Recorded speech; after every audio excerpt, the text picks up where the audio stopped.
მეხუთე შვიდაულის შაბათს, რათა უკეთური ეშმაკის ბრძოლას გულმოდგინედ შევეწინააღმდეგოთ.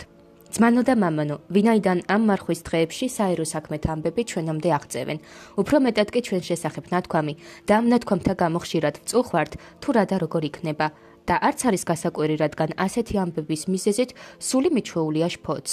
მაგრამ თუ კი გსურთ, ეს მრავალი საზრუნავი მივატოვოთ.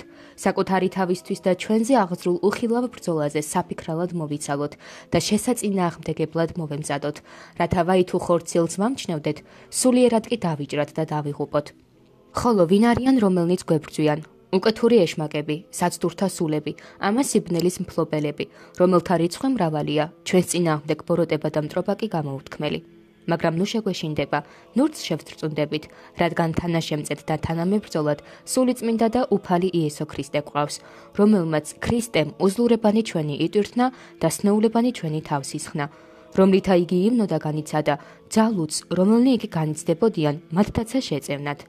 ვიც მიმართაც გაბედულად ვღაღადებთ. საჯენ უფალო მავნებელნი ჩემნი და ბრძოდი მბრძოლთა მათ ჩემთა. აღიღე ჭური და ფარი და აღდეკ მწეთ ჩემდა.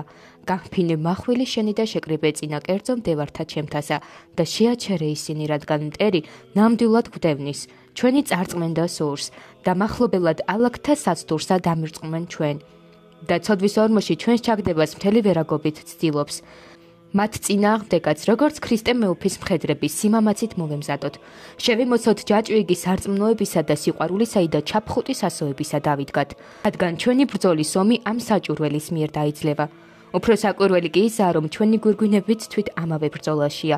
ხორციელი ომისას თუ შეტაკებისას, თუ კი არ წააქცევს ან არ დაამარცხებს, გვირგვინოსანი ვერ გახდება მებრძოლი. ხოლო აქ კი თუ კი მოწინააღმდეგის მიერ არ დაეცემა, განდიდებით გვირგვინოსანი გახდება და არა მარტო ერთი გვირგვინით, არამედ მრავლით. როგორც წმინდა ბერს თავისი მოწაფის შესახებ გამოეცხადა, რომელიც ბრძოლით 7 გზის გამოიცადა. ბერისგან ლოცვისა და პატიების მიღების გარეშე რომ წასულიყო და 7ჯერადი მოთმინებით გვირგვინი 7ჯერ მიიღო. ასე რომ ვინაიდან გვირგვინები ბრძოლაშია, გევედრებით სულგრძელად ვიტვირთოთ და ბრძოლის გაგრძელების გამო ნუ დავუძლურდებით ძმებო. ანთა განა წმინდა სარა სიძვის ეშმაკის მიერ ძლიერი ბრძოლით 40 წელი არ იცდებოდა? მაგრამ არ დამარცხდა, არც სულმოკლე გახდა. განა ვიღაც მორჩილთაგანს მსგავსავე ბრძოლაში მყოფს, თავისი მოძღვრისგან კითხვა არ დაესვა, გსურს რათა უფალ ღმერთს შევევედრო და ეს ბრძოლა მოგაცილოს. ხოლო მან არ მოინდომა, რადგან ბრძოლაში გამარჯვებასაც ხედავდა. ხოლო ბრძოლის დამრღვევი ისე ძლიერად არაფერია, როგორც ლოცვა, ცრემლი და გულის შემოსვა. ამერიდან რა დროსაც ეშმაკი შეგვებრძოლება, თუნდ ჩვენი გაუფრთხილებლობით დაგვჭრას და ჩვენი სული გულისთქმების ისრით განგმიროს, მაშინვე ლოცვა და ცრემლი მივიღოთ და იმავე საათში გაიქცევა ჩვენგან. ვიოხროთ, ვიტიროთ და საცდურის ნაკვერცხალი ჩაქრება. დაუმდაბლეთ და უფალი აგვამაღლებს.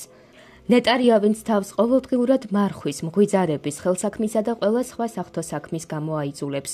ვინც თავს დაარწმუნებს მორჩილების სიმძიმე მადლიერებით იტვირთოს, რადგან მორჩილება მაღალ მოღვაწეობათა შრომაა. ვინც სიწმინდეს შეუბრალავად დაიცავს და ვინც სათნოებათა სათავემდე მიაღწევს, რადგან ამ ქვეყნიდან სრული სიხარულითა და მხიარულებით გავა და ჰამბავისაგან ბოროტისა არა ეშინოდის, გალობელის სიტყვისამებრ. ნუ თუ არ ხედავთ ბრძოლებში გამარჯვებულებს, საკუთარ სახლებში სიხარულითა და მხიარულებით რომ მიდიან და ბრძოლისა და გამარჯვების ნიშნებს უთითებენ. ამ უხილავი ბრძოლის დამმარცხებელთა და ამ კეთილი ღვაწლის მუშაკის შესახებ მსგავსად ვეგავიაზროთ, რადგან იმ დიდებულ ქალაქში გაბრწყინებული გამოცხადება, რომლის სახუროთ მოძღვარ და შემოქმედ ღმერთი არს, ანგელოზების მიერ განიდიდება, ღმერთის მიერ გვირგვინოსანი გახდება და მარადიულ კეთილდღეობას დაიმკვიდრებს, რომელთან მიახლების ხირსნით ჩვენ ყველანი გამხვდარიყავით, ჩვენი უფლის იესო ქრისტეს მიერ, რომლისაც არის დიდება და სიმტკიცე, თანადაუსაბამო მამით და ყოვლადწმინდით სახიერით და ცხოვლის ყოფილით სულით ურთ, აწ და მარადის და უკუნითი უკუნისამდე. ამინ.